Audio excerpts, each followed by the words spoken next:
hebat nyari dunianya karena dia ahli nyari dunianya. Jangan bangga, jangan sombong. Kenapa?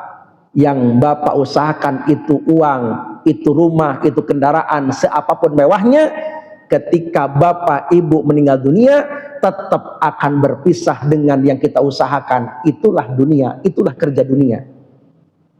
Assalamualaikum warahmatullahi wabarakatuh.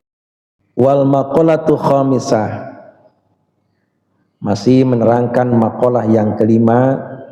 Qala Ali radhiyallahu anhu wa karamal wajhah, dari Sayyidina Ali bin Abi Thalib radhiyallahu anhu, kata beliau, di dalam maqalah ini ada beberapa nasihat. Insyaallah kita akan bahas nasihat yang keempat. Ya. Apa nasihat beliau yang keempat dalam maqalah yang kelima ini? Kata Sayyidina Ali, wal ibadah khairu bid'ah, wal ibadatu khairu bid'atin. Wal ibadah, dan ibadah itu khairu bid'atin, adalah sebaik-baiknya perdagangan. Wal ibadatu khairu bid'atin, dan ibadah itu adalah sebaik-baiknya perdagangan. Masya Allah. Bapak Ibu rahimakumullah, kalau kita istilahkan ada dua, ada namanya usaha dunia atau kerja dunia. Yang kedua ada namanya usaha akhirat atau kerja akhirat. Jadi kita kasih dua dua garis besar saja ya dalam memaknai nasihat Sayyidina Ali dalam maqalah yang kelima ini pada nasihat yang keempat. Jadi ada kerja dunia, ada kerja akhirat. Kerja dunia itu adalah bersifatnya jangka pendek. Kemarin kita sudah bahas sedikit tuh. Ya. Mana kerja dunia itu? Ya kerja untuk mencukupi kebutuhan perkara dunia kita. Kita kan butuh kemarin 3 tuh. Ya, yang wajib, yang pokok, sandang, pangan, papan. Maka mesti kita bekerja. Makanya ada satu nasihat, ya, man arada dunya fa'alai bil ilmi. Siapa orang yang pingin sukses dunianya, maka dia mesti mencari ilmu dunia. Ini nasihat nih untuk para pencari dunia. Kira-kira beda enggak Bapak Ibu? Orang yang lulusannya dia punya S3 dengan dia lulusan SD. Kalau dia melamar pekerjaan, kira-kira yang diterima yang mana? Kalau ke kantor pertanian. Datang ke kantor pertanian mau melamar, mana ijazahnya? Ini Pak, SD. Tidak memenuhi syarat. Karena dia harus jadi orang-orang yang pintar di sana.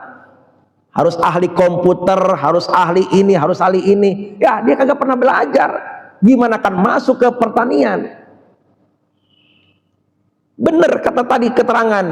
Man arada dunya fa'alil bil ilmi. Siapa yang pingin sukses dunianya, maka mesti mencari ilmu dunia. Mesti. Jangan pasrah. Yang penting mah hidup. Ya, kalau cuma hidup mah jabu monyet juga pada hidup. Ya, harus kita bergerak urusan dunia pun, cari ilmunya. Tapi ingat, pekerjaan dunia yang kita laksanakan, lelah, capek, banting tulang, peras keringat ini, ingat, kehidupan dunia itu hanya sementara. Yang Bapak sekarang cari capek-capek, yang Bapak sekarang usahakan capek-capek, hanya sekedar hidup di dunia yang hitungannya, waktunya sudah ditentukan oleh Allah sekian tahun. Hebat nyari dunianya karena dia ahli nyari dunianya. Jangan bangga, jangan sombong. Kenapa?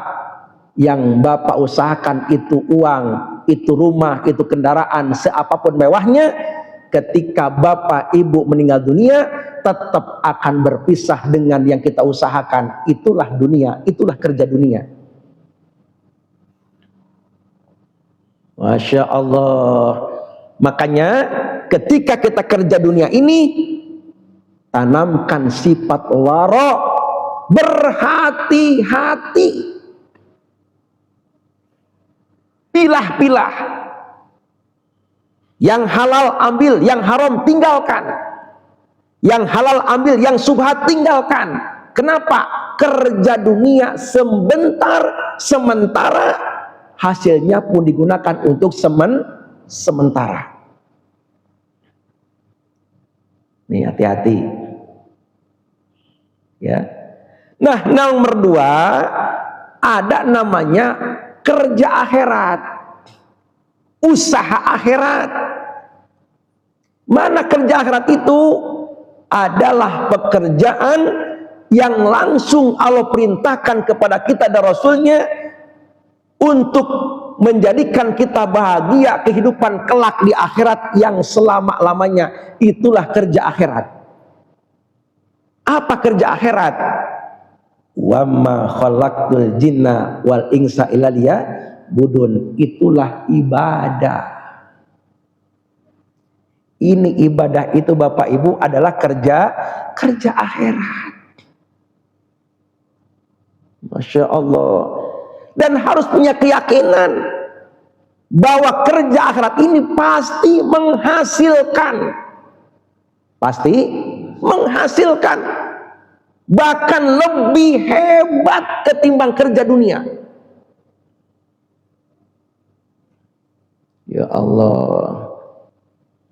Masya Allah. Ya. Ingat kemarin ulang bahwa kerja akhirat ini pasti menghasilkan. Bahkan hasilnya bukan sementara, tetapi untuk hidup selama-lamanya di alam akhirat. Itulah kerja akhirat.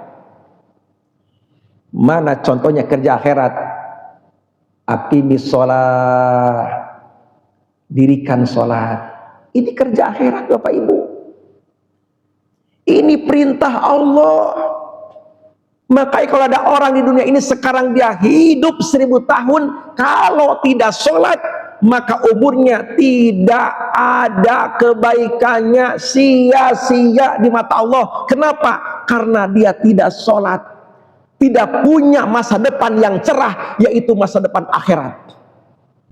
Memberikan pada kita satu kejelasan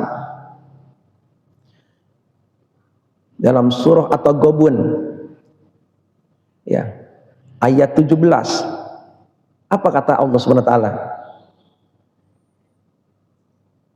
In tuqridullaha qardan hasanan yudha'ifu lakum wa yaghfir lakum wallahu syakurun halim. Masya Allah.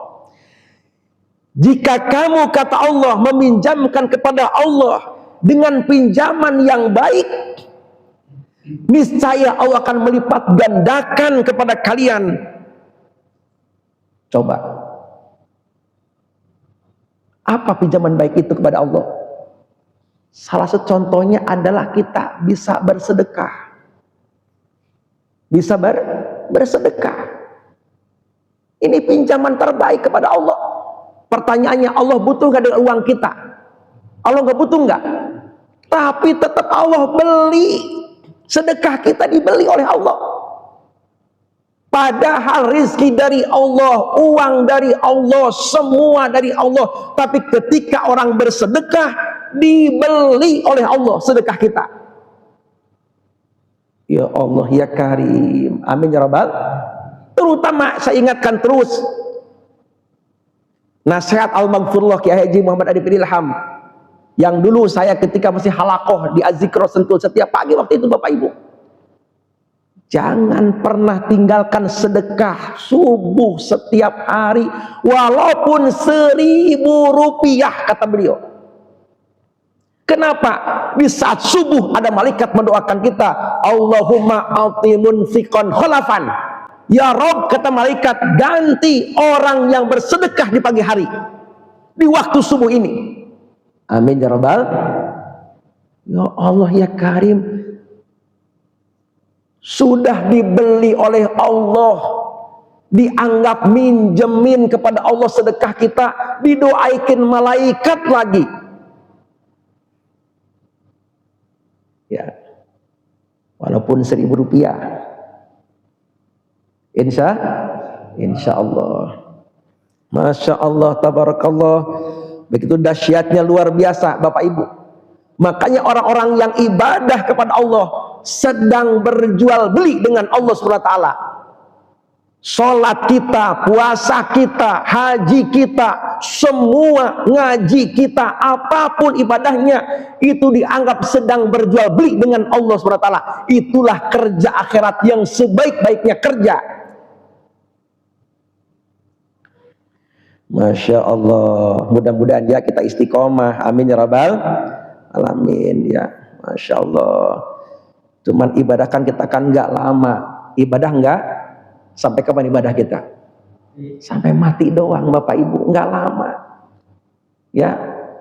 Tapi yang nggak lama ini Bapak Ibu, ibadah yang singkat ini Allah dibeli dengan harga yang berlipat ganda. Kita katakanlah ibadah cuma 60 tahun katakanlah ya, tapi nanti di akhirat hidup kita bahagia selama-lamanya di dalam surga. Allah nggak hitung-hitungan Pak. Kalau hitung-hitungan, Haji Budi ibadahnya 80 tahun di dunia, nanti di akhirat surga itu 80 tahun lagi kalau hitung-hitungan. Tapi Allah nggak hitung-hitungan. Dibelinya 2 kali lipat bahkan lebih. Wallahu yudhi'u liman yasha. Bahkan lebih dari yang kita pikirkan, yang kita hitung. Itulah Bapak Ibu kerja akhirat. Makanya kita jangan sampai kekecoh, jangan sampai ketipu gara-gara kerja dunia sampai lupa kerja akhirat. Jangan ketipu. Sesukses apapun kita di dunia ini bakal mati. Setelah mati ke akhirat. Kalau di akhirat nanti kita nggak punya amal, nggak punya bekal cukup karena kita kurang kerja akhiratnya, bagaimana nasib kita nanti di akhirat?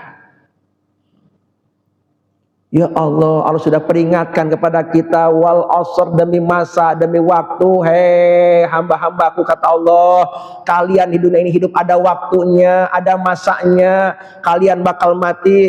Innal insana lafi khusr, sesungguhnya semua manusia itu berada dalam kerugian. Ingat, kenapa rugi? Karena banyak orang percaya dengan dunia saja, mereka nggak percaya dengan akhirat. Lebih mementingkan pekerjaan dunia ketimbang pekerjaan akhirat. Ya Allah, pada Allah sudah memberikan penjelasan. Ada tuh golongan hamba-hambaku, kata Allah, yang tidak merugi. Illa, mereka siapa?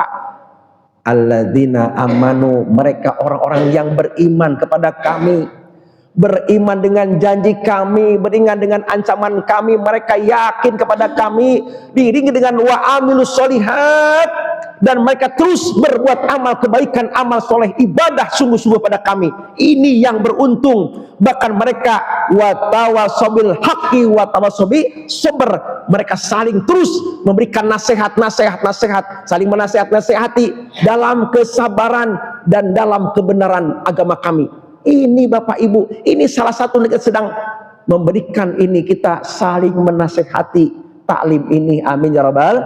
Mudah-mudahan jadi sebagai ladang ibadah buat kita akhirat ini. Ini kerja akhirat kita mudah-mudahan. Amin ya rabbal. Masya Allah, tabarakallah. Ayo kita giatkan hati kita, ya, kita mantapkan hati kita. Kita harus terus benar-benar mujahadah, harus sungguh-sungguh dalam pekerjaan akhirat.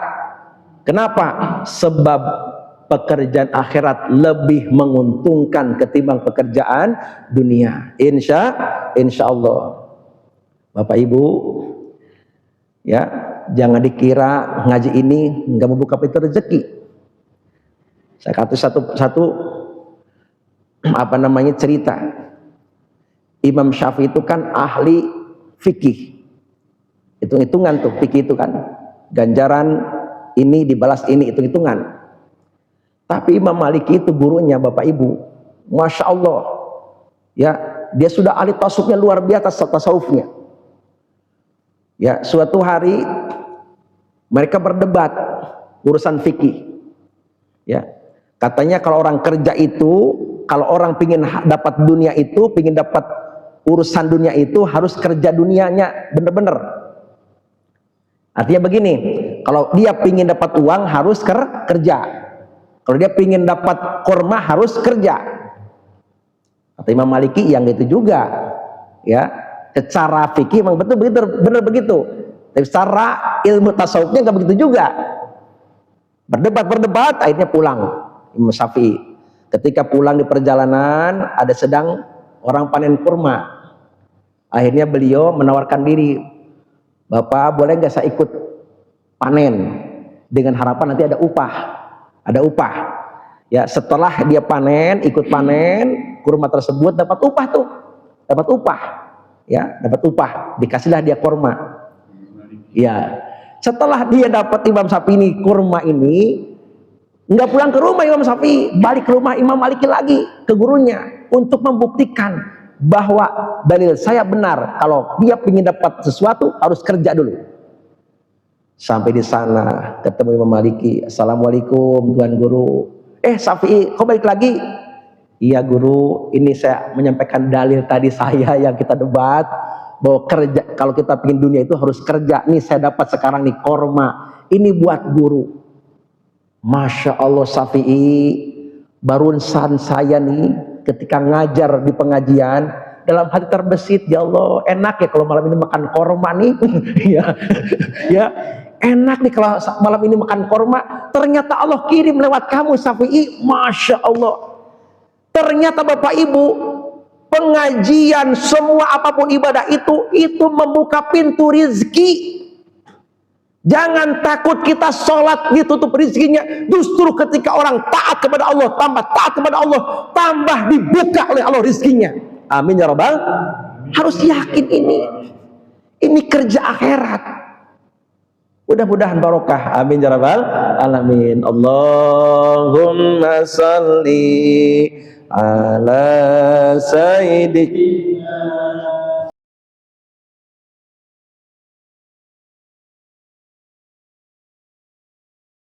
Allahumma salli wa sallim wa barik alaihi wa ala alihi wa lafu minkum. Assalamualaikum warahmatullahi wabarakatuh. Waalaikumsalam warahmatullahi wabarakatuh.